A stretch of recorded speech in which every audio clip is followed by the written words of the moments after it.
अस्सलाम वालेकुम everyone and welcome to another amazing topic. हमने एक दफ़ा बात की थी circulatory system of human beings की, जिसे हमने कहा था कि highway system of human beings भी इसको कहा जाता है।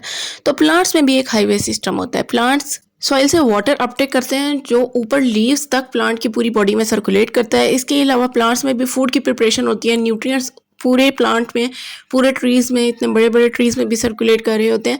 तो प्लांट्स में तो कोई हार्ट मौजूद नहीं होता। तो फिर ये सर्कुलेशन किस तरह से होती है, किस तरह से वाटर ऊपर की तरफ अगेंस्ट द ग्रेविटी पूरे ट्री में फ्लो करता है, किस तरह से फूड प्रिपेयर होने के बाद लीव्स से पूरी प्लांट बॉडी में सर्कुलेट करता है, जबकि कोई वेन्स नहीं है, कोई सर्कुलेटरी सिस्टम प्लांट्स में तो मौजूद नहीं होता। तो इसको स्टडी करने के लिए सबसे पहले हम स्टडी करेंगे लीफ का स्ट्रक्चर। लीफ के स्ट्रक्चर को अगर हम देखें तो इंटरनल स्ट्रक्चर ऑफ लीफ में हमें आउटर मोस्ट लेयर लीफ की नज़र आती है, ऊपर वाली साइड पे भी, नीचे वाली साइड पे भी, जिसे एपिडर्मस कहते हैं। ऊपर वाली साइड पे जो लेयर है इसे अपर एपिडर्मस का नाम दिया जाता है और नीचे वाली को लोअर एपिडर्मस का नाम दिया जाता है।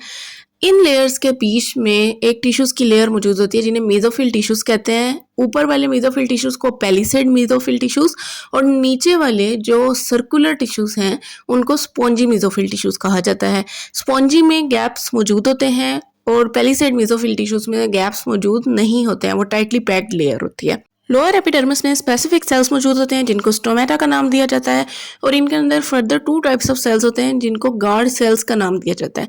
बेसिकली ये स्टोमेटा गैशियस एक्सचेंज में हेल्प आउट करते हैं inside and out of the cell. After food preparation जो गैशियस एक्सचेंज होता है आफ्टर फोटोसिंथेसिस, वो इन्हीं गार्ड सेल्स के थ्रू, स्टोमेटा के थ्रू ही होता है। स्पॉन्जी मेसोफिल्स में स्पेसिफिक बंडल्स ऑफ सेल्स मौजूद होते हैं जिनको हम वेस्कुलर बंडल्स का नाम देते हैं। ब्लू कलर में जो नजर आ रहे हैं ये जाइलम है, जो रेड कलर में नजर आ रहे हैं ये फ्लोएम है। जाइलम बेसिकली वाटर की ट्रांसपोर्ट और फ्लोएम फूड की ट्रांसपोर्ट में हेल्प आउट करते हैं। सबसे पहले हम बात करेंगे वाटर ट्रांसपोर्ट इन प्लांट्स के बारे में।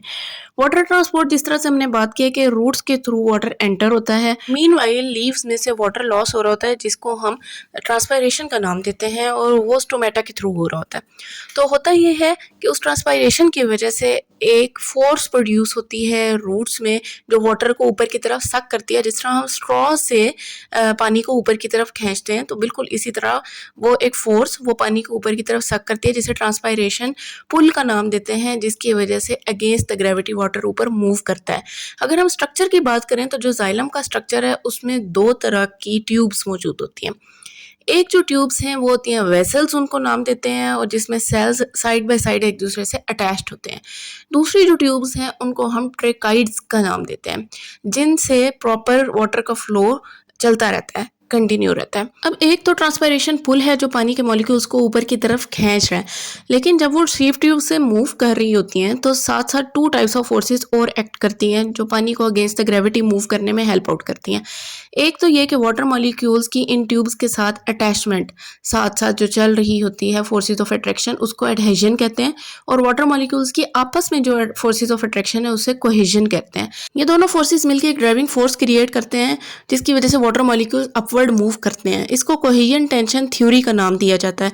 ये बिल्कुल ऐसे ही है जिस तरह हमने कहीं ऊपर की तरफ मूव करना हो तो हम साइड वॉल्स का सहारा लेके ऊपर क्लाइंब करेंगे। इसके अलावा कुछ मॉलिक्यूल्स होते हैं, कुछ कैरियर प्रोटीन्स होती हैं, कुछ चैनल्स होते हैं, रास्ते बने हुए होते हैं जिनके थ्रू ये वाटर मॉलिक्यूल्स मूव करते हैं। इनको हम पंप का भी नाम देते हैं और ये ज़्यादातर मेम्ब्रेन्स में मौजूद होते हैं। अब हम बात करते हैं फूड ट्रांसपोर्ट की, जो फ्लोएम के थ्रू होती है। दोनों की स्टार्टिंग साउंड फ से स्टार्ट हो रही है, तो आप इससे याद कर लें कि फ्लोएम और फूड। तो फूड की ट्रांसपोर्टेशन कौन करेगा? फ्लोएम सेल्स करेंगे। जो हमने अभी स्टडी किया था कि वेस्कुलर बंडल्स में जाइलम के साथ फ्लोएम मौजूद होते हैं। फ्लोएम के अगर हम स्ट्रक्चर की बात करें तो फ्लोएम के अंदर भी सेल्स मौजूद होते हैं, थोड़े से लॉन्गिट्यूडनल सेल्स होते हैं जिनको हम सीव ट्यूब्स का नाम देते हैं। ट्यूब की फॉर्म में ये मौजूद होते हैं और इनको हम जो सिंगल सेल की अगर बात करें तो हम उन्हें सीव ट्यूब मेंबर्स का नाम देते हैं।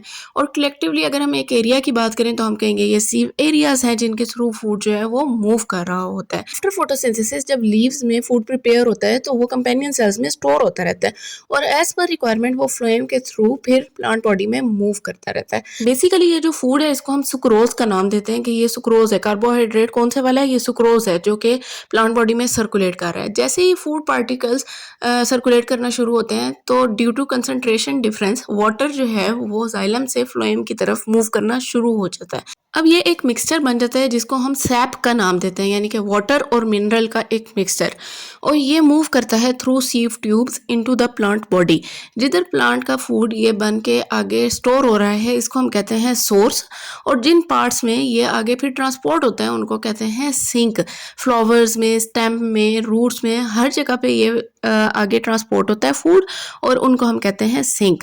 तो हमने देखा कि विदाउट हार्ट कैसे किसी भी सर्कुलेटरी सिस्टम के बगैर पानी भी, मिनरल्स भी, न्यूट्रिएंट्स भी, फूड, हर चीज़ प्लांट की बॉडी में ट्रांसपोर्ट होती है थ्रू वेस्कुलर बंडल्स। पे आप एक चीज़ ज़रूर याद कर लें कि ट्रांसपोर्टेशन के लिए कुछ मैकेनिज्म्स रिक्वायर्ड होते हैं। कोई भी पार्टिकल, चाहे वो वाटर हो या फूड हो, वो अपनी हाई कंसंट्रेशन से लो कंसंट्रेशन की तरफ मूव करता है।